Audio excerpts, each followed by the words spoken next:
অনেকের জন্য মায়ের পুজো করে দেবের নিকটে।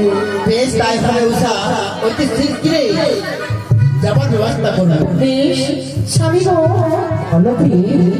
তাহলে আর দেরি কেন, চলো আমরা মায়ের চরণ সেবা করি, আমরা ঘুরে যাবো অমরাবতী।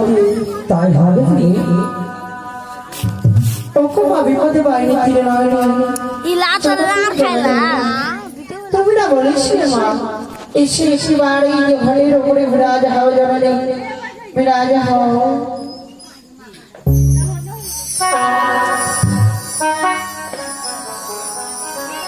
মা তোর মন্দিরে আসিয়া হাসিয়া নাচিয়া গাইব মধুর